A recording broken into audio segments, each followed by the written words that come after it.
Reached our last speaker this evening, and thank you all for being patient. And it really is important to listen to all our candidates, and I know they're very thankful for the opportunity they had to speak to you and to talk to you at your tables and address you from here.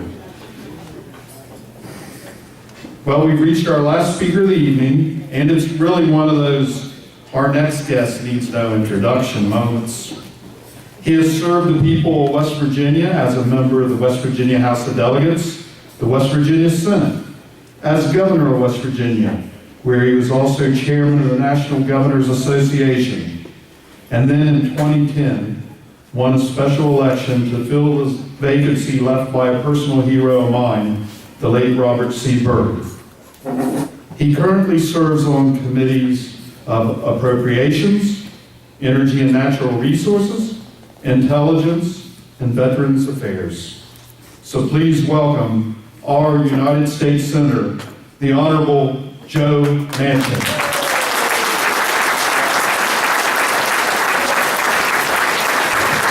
Thank you all very much. Thank you.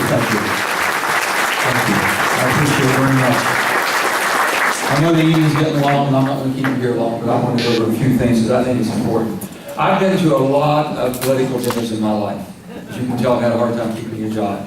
House of Delegates, State Senate, Secretary of State, Governor, and now U.S. Senate. I've had the privilege of serving all of you wonderful people in so many capacities. I brag on you all the time. But I have never been to a dinner where I've had this gourmet of a meal. And I think we owe Chef Yancey, his wife and partner, Christy, and daughter Haley, a big round of applause.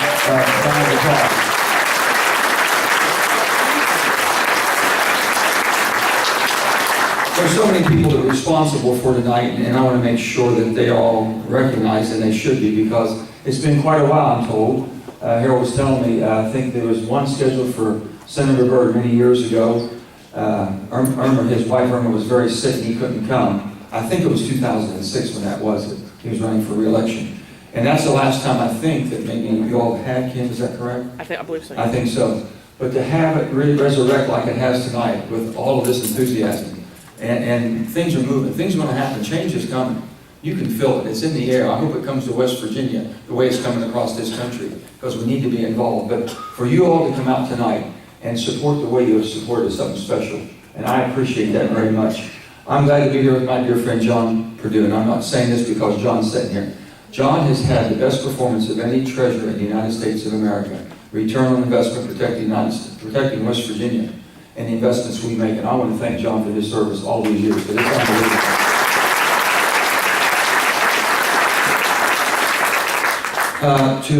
Of course, Jean Peters. Jean's the one that says, now, I think she got my staff many months ago. And I said, Jean, anyway in the world I'm going to be here, I am. So I want to thank her for extending that, Judy, and all of y'all, everybody that does so much for all of you all. We're all, and the Democratic Party is so respectful of every person in uniform and all first responders. I have a real sad message to bring to you tonight. Volunteer fire departments are the backbone of most communities in West Virginia. Tonight there are two volunteer firefighters from Pratt, West Virginia. They were responding to a fire on a fire truck. It flipped over on the interstate and they were killed tonight. And it's just, when you hear that, it just breaks your heart. My staff, we've been very close to the Pratt Fire Department, but there was 3 injured and 2 perished in this accident. And when you think about people that are volunteers, willing to at any time, day and night, answer the call to make sure that we're safe. If my grandfather, my father, both were volunteer fire department, we've all been involved in that. But people in uniform, sometimes we take it for granted. And I tell children every day, I said, please, anytime you see somebody that's willing to sacrifice for you, that's basically putting them in front of you for harm's way, so you're not going to be exposed, just say thank you. Just stop. And I know we take something for granted. My heart goes out in my prayers to the family of these two people, and I'm just so sad. But I hope you don't forget them in your prayers tonight and tomorrow. Think about them and all the people that serve. There's so much to talk about. You know, we're all a product of our environment, and we are who we are.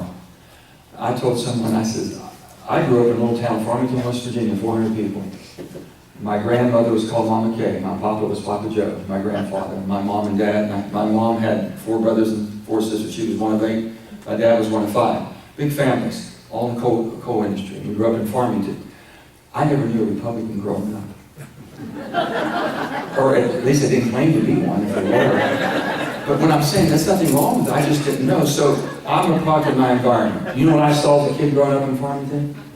I saw if someone was hungry, they'd come to Mama Kay and she'd feed them.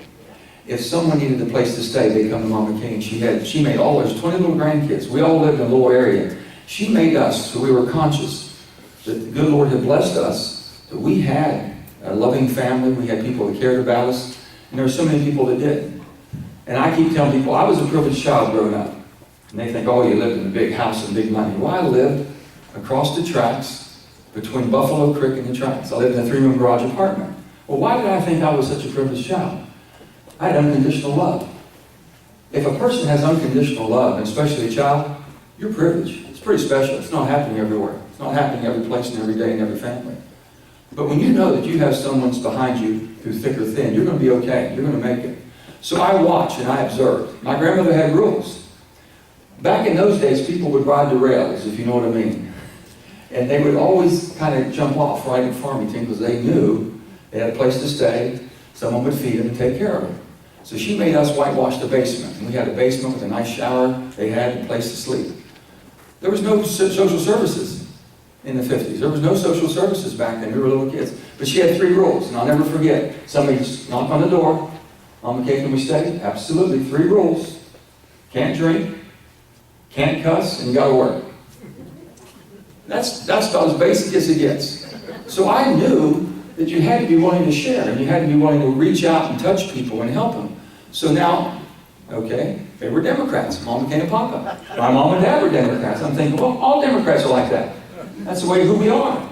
And then, my Boy Scout, my scout leader, Pat Keener, coal miner, hard worker, Democrat. Pat gave up all his time in the evenings and every day to spend time with us to teach us the basics of life. And then, all the guys in town would take us hunting and fishing. They taught us how to use guns. They taught us how to be safe, how to respect them. We learned the basics of life. Now, product of my environment, they were all Democrats, Harry. So, I didn't know. I'm sure Republicans were just as good. I just didn't know any at that time. So I am who I am, and I haven't changed. People say, oh, Joe's too conservative. Then I have people say, oh, Joe's too liberal. I have no idea. I swear to goodness. I look at something, if it makes sense to me, and I always did this, wherever I have been, if I can come home and explain it to you, I'm going to vote for it. Right, wrong, or indifferent. Right, wrong, or indifferent. If it makes sense, and I can explain it to West Virginians, they understand it, I'm going to be for it. If it doesn't, I'm going to try to fix it. I've never been against something I didn't think would be better. I haven't been against it because I'm a Democrat and a Republican put something up. I just thought, I've already made that mistake, why would they want to repeat it? If I can help them make it better, I'm going to do it. They got a tax bill right now. This tax bill was not designed for the working family. It was not designed to help you and me and everybody else in the working family. I benefit from this. But the working West Virginia, you make less than $75,000, which most West Virginians do, you're not going to get help by this. And then the things are going to be jeopardized on this tax bill they got up. You're going to be jeopardized losing health care. You're going to be jeopardized cutting Social Security and Medicare. They both said it. The President has said that finally killed Obamacare, Affordable Care Act.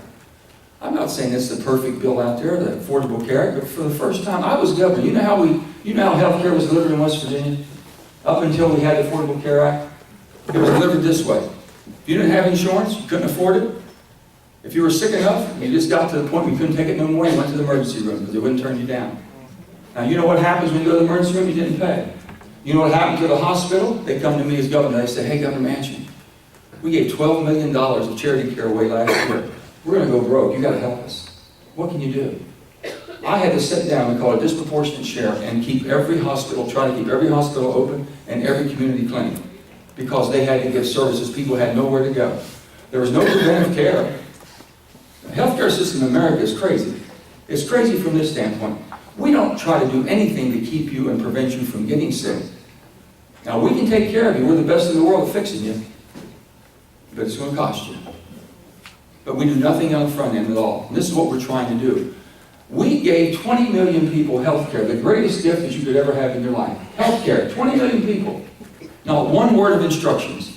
Not one word of instruction. You can buy a box of Cracker Jacks Open it up and take the prize inside, and it'll tell you how to use that prize. Not one word of instructions. Now, we have to fix that, right? Oh no, just repeal it and throw it away. That's what my Republican friends want to do. I said, don't you have any heart, any soul, any sympathy? Can't we fix and teach people how they should use their health care in a preventive way to keep them much more healthier and productive? These are the things we're trying to do to make sense of. I've never seen anything like it. I've never seen the mean spirit in the politics. I've never seen people picking sides. I had a person come to me the other day and they said, hey Joe, what's your politics? I'm thinking, I wonder where they're going with this one. What's your politics? I said, why would you care? Why don't you ask what my purpose is? Why wouldn't you want to know why I'm involved? What I'm trying to change? What I want to do? I've been so cognizant in any time, in any place, anywhere I am in the world, and I have a chance, you all give me a chance to brag on you around the world, brag on West Virginia around the world. And I'm so cognizant of how I do that because we are the best. And I'm not saying because I was born and raised here. I know people. I've been all over. And I'm going to tell you, when things are tough, you go to West Virginia, they'll take care of you. There's a Mama Kay and Papa somewhere that's going to take care of you, going to help you, going to pick you up and give you a handout. And so I've just never seen this meanness that I've seen right now going on. And when I was 2010, 11, when I left from governor, we never had it. I never tried to destroy the Republicans. I had a lot of friends of my friends are Republicans. I try to work with them. We have differences, but we try to find out where our differences are and find the middle makes things work. We put our state, education, let's talk about education, filled in all the steps when I was governor, 24% increases in raises. We did it, we put our priorities. And I've always said this, your priorities should be based on your values. We balanced our budget. We built $1 billion in cash reserve. We had 25% liquidity. Ralph, they said it couldn't be done. We did it. And they've been using it ever since. They're just about out of it now, but they've used it and kept it afloat. We did all of this, and at the same time, we did more for education, more for our senior citizens, and more for our children than ever before has been done, because that was our priorities. People ask me, said, Joe, how did you do that? How did you balance that? I said no more, and I said yes. I couldn't be everything to everybody, but I could take care of children and give them a start. And when they talk about education, there was never a time when anybody ever came to me and said, Governor Manchin, we want to bring our factory to your state. How much money can you give me? That was always the first. We did a kabuki dance about how much money they could get. And I said, hold up. I'm not as big as Virginia. I'm not as big as Ohio. I'm not as big as Kentucky. I don't have as much money. If you're just looking for money, for me to give you money up front to come to my state, I'm the wrong person. West Virginia's not going to do it. If you're looking for a state that will stay behind you and wants to be your partner and wants you to succeed, pick me. Pick West Virginia. We'll be there for you from the beginning to the end. But I said, at the end of the day, you know what they said? They got off the money. And they said, how's your education system? If I'm bringing people to the state, will they put their kids in your schools? Will they be happy with the education system you have, or can you make it better? It was always about education. So when I hear people talking, education and economy go hand in hand. I can't do one without the other. Can't attract, can't grow, can't build. And if we don't commit ourselves, and then you have a situation, what we saw today, unbelievable movement. These children are going to make a change. The only thing a child should be scared about when they go to school, did they do their homework and they're ready for the test. That's it. That's it.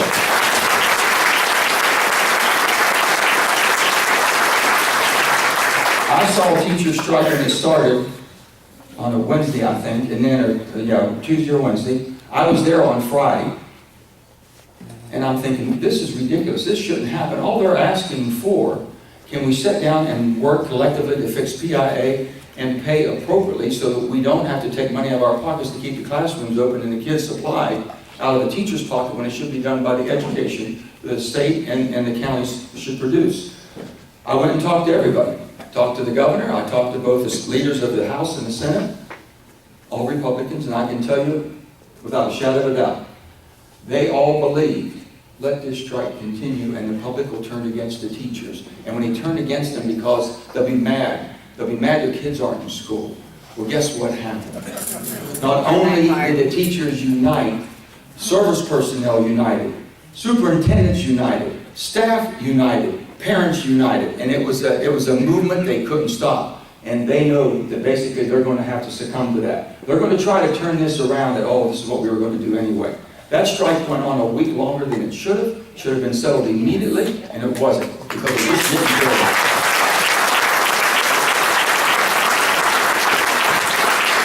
We've got a CWA, I want to talk about CW, Communication Workers of America, Frontier. I was there when Frontier, when Verizon and AT&T, I was governor, and I was in part of that deal. I know what happened. We had 1,800 workers in West Virginia. We made that deal, put that deal together, worked with all the CWA and everything. Then all we asked for was a guarantee of the jobs, that we would have these jobs in West Virginia. They went down to 1,400, was agreed upon. You know what the strike's over? This whole strike that we're wanting right today, there's 200 people in either Bluefield, West Virginia, and I think in St. Mary's area, we have another call center. There's 200 people that they want guaranteed job security. That's all. That's all. Well, I'm here to tell you, this strike's going to be settled. We're going to get job security for all 1,400 people in West Virginia, and we're going to continue to grow those jobs. This is absolutely ridiculous what's going on. I've been in contact with the company, in contact with the unions, and I think we will settle this thing before the first of the week. I think this is going to be settled this weekend. I pray to God it can be. I think job security is going to be given, and it should have been given a long time ago. And that's all they're asking. They didn't ask for wage increases. Didn't ask for any benefit increases. They just said, make sure our people can work. Don't bring in temporary workers and replace them with scabs, if you will. And that's exactly what they've asked for, and they're going to get that, and I think we'll get that accomplished.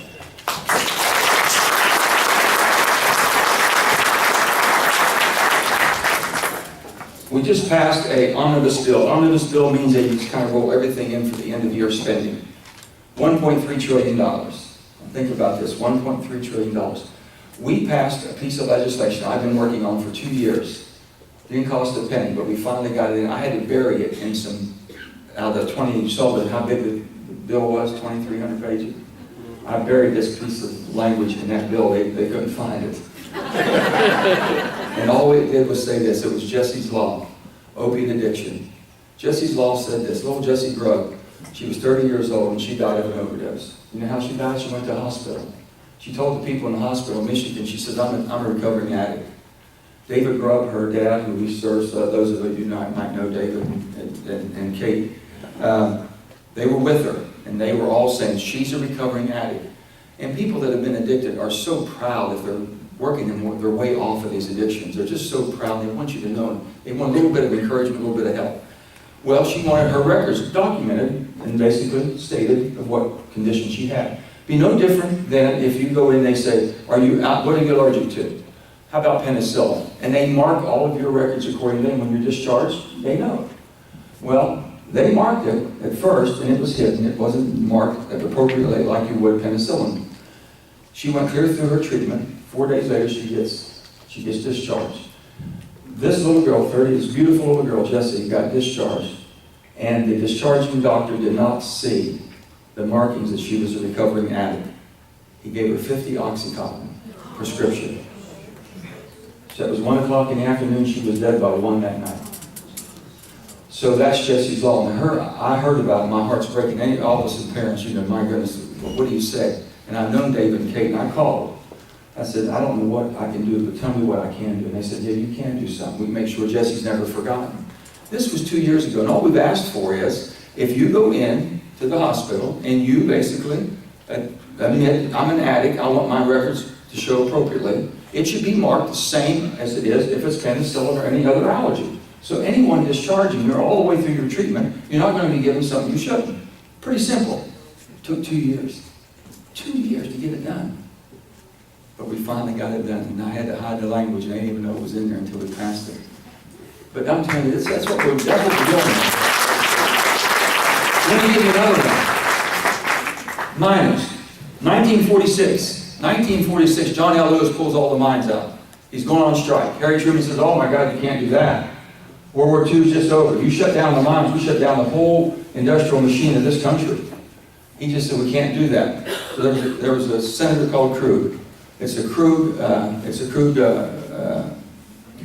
Lewis Krug Amendment.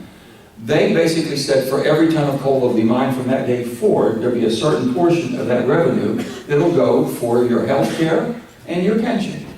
It's not a taxpayer. It's going from a commodity that's being sold on the market that we pay. So they at least have something as they retire. Things were doing great until 1980s and the bankruptcy laws come in. Bankruptcy laws basically put every financial institution in front of every human being. And basically they've left all the legacy costs to the wind, if you will. And we're caught in a situation right now that these pensions are going to start tumbling, and you think that the collapse of the financial institutions in 2007 will be nothing compared to the collapse by 2022 or beyond, when all these pensions start collapsing. So we've been fighting for that. Mitch McConnell would not put the bill on the agenda to be voted on. Mitch McConnell would not give us a vote, and we had to pay for it. That means we were not taking taxpayer dollars. We were taking AML money, abandoned mine land, which came from mining coal, and we were borrowing the rest in order to solidify this pension. We had to eventually put him in a corner where you had to take half a loaf. So we got the health care completed. Now we're fighting for the pension. I'm on this pension committee, and I will do everything in my power before the end of this year to make sure our miners get the pensions they've worked for. They're not asking for a handout. Just give them what they've worked for and paid for. This is money they didn't take home. These are the things we keep fighting for, and we wonder, why are we put in this position? Why is there such an unfairness? Now, for the tax bill, I want to make sure you understand. First time in the history of the United States of America, 235 years, that we've ever talked about doing a tax reform or a tax adjustment. Anybody, any Congress, any president, Ronald Reagan, anybody, you take them all. The first time that we've ever done, assuming we would do a tax change or a tax overhaul, that we would accrue or basically have more debt. This piece of legislation assumes we're going to have $1.5 trillion of more debt. Now let me tell you, so you'll know, all Democrats here, they're going to make a lot of people happy for a short period of time. Everybody's going to get something. You give $1.5 trillion away, everyone's going to get a little bit. But you're going to get it at a great expense later on. And the people that got the least amount of help, I'm sitting in the President's White House, and the President, the Vice President, there were 2 other Democrats with me, 3 other Republicans, and we're sitting there having dinner. They were trying to see if we would all support. I said, I'm supporting a tax overhaul. I was a big Bo Simpson guy. I thought we needed an overhaul, complete overhaul. And I said, sure, I'm happy to be there, and I'm happy to look at how we can reduce taxes, basically, and grow an economy, but not put in further debts on future children. The President looked at me and said, Joe, this is going to be not a tax cut for the rich like me. This is going to be a tax cut for the working men and women who got left behind. I said, they got totally left behind. The last 2 decades, they've had no increase in wages whatsoever, according to the disparity we have in income inequality. I said, Mr. President, if you do that, you're going to be fine. This bill turned out to be anything but that.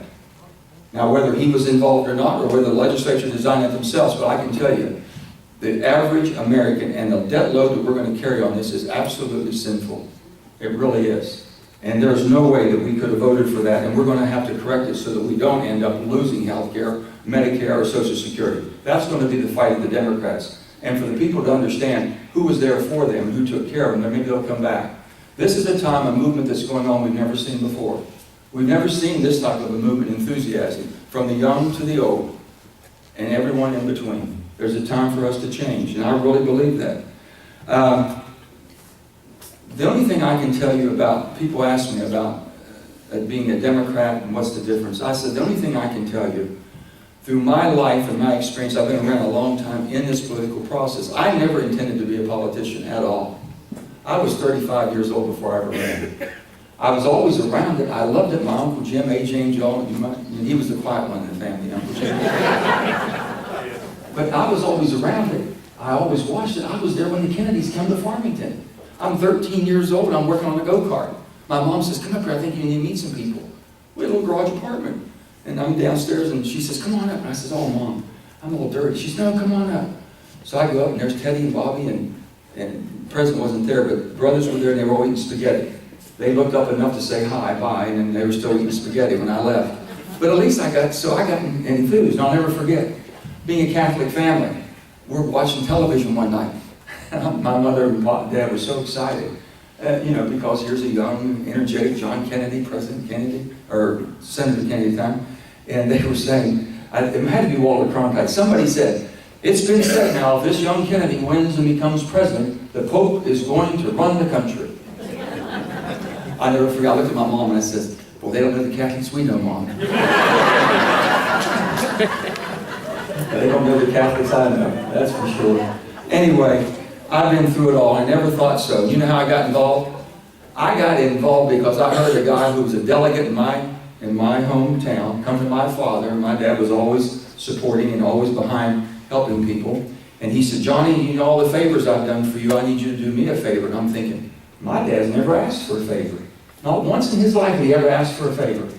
All he asks is, can you help so-and-so who needs help here? Can you fix this road who needs help where people are living? He always asked to help somebody.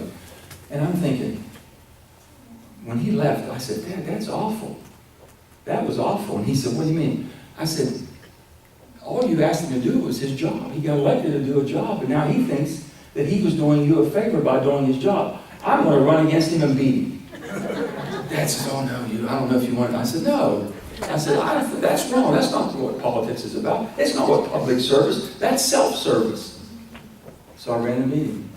And here it is, 35 years later, still here. Let me just tell you, I love this state, and I believe in you more than you believe in yourself. And I get to tell people every day, I've been all over the world, and I've been able to tell where I'm from and who I am and what I'm about. And I tell your children every day, I get a chance to go, I'm on Skype, and I get to talk to the kids, I go to the schools or do whatever. And I said, we've all had people say, where are you from? Right? And you say, oh, here it comes. You know it's going to come. What part of Virginia is that? Or it's going to be something else even worse than that, correct? And here's what I tell your kids. I said, you ought to be just waiting, just anticipating someone says, where are you from? And when they say that, I want you to do this. I want you to puff up your chest and take a deep breath and say, oh, let me tell you where I'm from. I'm from a little state that basically is the most patriotic state in the nation. I have more veterans in my state who've answered the call of duty than any other state. Fought in more wars, shed more blood, lost more lives for the cause of freedom than any other state. We've always done the heavy lifting. We've done the mining, that made the steel, that built the guns and ships, that built the industrial factories, that basically built the middle class. And on top of that, the good Lord gave us a pretty state in the country. It's called West Virginia. You ought to come. Maybe you'll stay. That's what I wanted to say. I keep telling these guys, you ought to be just puff up because you got so much to be bragging about. And they do. I really do. And I've said this. We've been through a lot tougher times. Right now, we're in a very unstable, troubled world. We're in an unstable, divided country. We got two things going on. Those of you who have read your history books about the 60s, those of you who have lived through the 60s, thought that we'd never make it through. You remember? Yeah. I remember John Kennedy got killed in 63. I thought my whole world come to an end. How could someone kill the President of the United States of America? And in America. 1968, Bobby Kennedy gets killed. 1968, Martin Luther King gets killed. We see riots in the street. They're burning America down town by town, city by city. I never thought that we'd make it through that. This country is the most resilient democracy the world has ever known. We have a way of correcting ourselves, and I truly believe 2018 is a correction year. It's the start of a correction year. We're not going to put up with this any longer. You're not going to be mean-spirited. You're not going to hurt people. You're not going to play politics with people's lives. We have to get back on course, and we'll have that reckoning, and I hope it's 2018. There's a lot of good candidates. You have a lot of people up here who's qualified. Everyone is qualified to serve. I have an opponent who's a good person, qualified person. They're all good people. And I encourage people to get involved. I really do. I want people to get involved. Run against whoever, run against me or whoever, but get involved in the process. When people are willing to put their name on the line, the thing you have to remember is, no matter what the outcome, I've lost an election. I've lost one election. It was a tough election. And I'm sitting there with my son.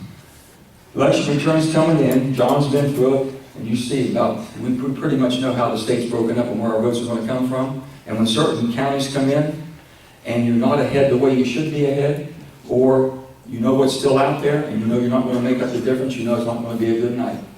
I'm sitting there, my son, I said, honey, listen, we're not going to win this one tonight. The good Lord's been good to us, the people of West Virginia have been good to us. I'm not going to win this one. We're going to, But I said, this is not a time to be sad. This is the time to show a little bit of class. It was my name on the ballot. So I'll never forget, I got off, people said, what do you think? I said, I think I didn't do a good enough job. I just didn't do a good enough job. I didn't explain my programs. I didn't explain my position. I didn't get enough people that believed in what I was wanting to do. That was my fault. It was nobody's fault. So I asked you now, I've done everything I can to represent the state. I'll give you everything I've got. I'll fight as hard. I'll defend you to the nth degree. There's people that change their politics because it's convenient to get elected when they see the tide changing. You know, it's not who I am. I'm a product of where I come from. I know Mama came Papa. I know West Virginia. I know the heart of West Virginians. I know what we believe in. And I'm not changing for anything and anybody. I'm going to fight and fight and fight for the things we believe in. Our children deserve someone to fight for them. Educators deserve somebody to fight for them. Basically everything we have, senior citizens. I changed a program in West Virginia in 2007. The markets were driving like this, and I started remembering who I was, where I come from, and I had my other grandmother, Grandma Gus, was 85 years old, living by herself. Senior citizens did not have any services in home. Seniors couldn't live in their home by themselves. They had to be pretty much institutionalized, if you will, in the nursing homes.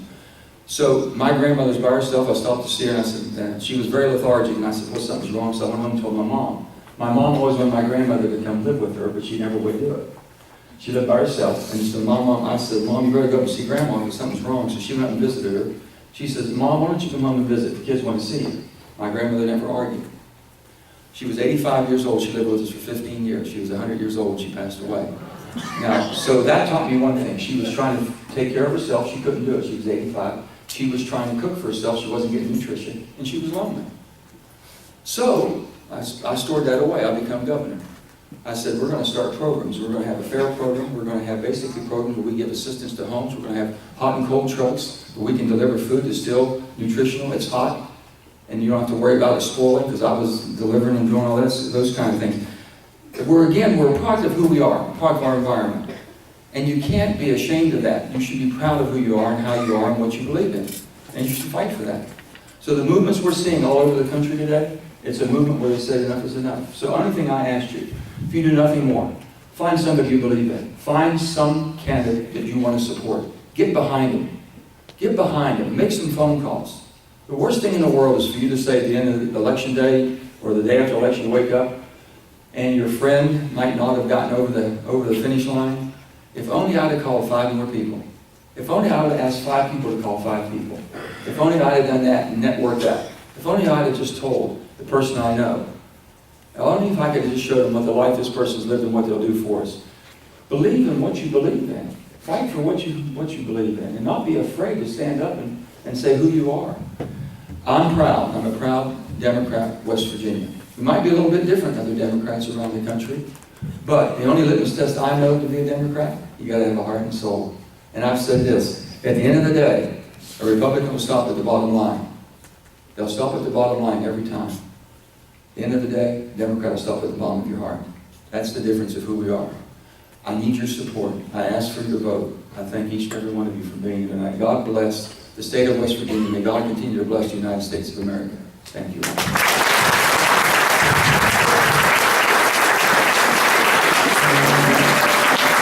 Ladies and gentlemen, Mr. Joe Manchin.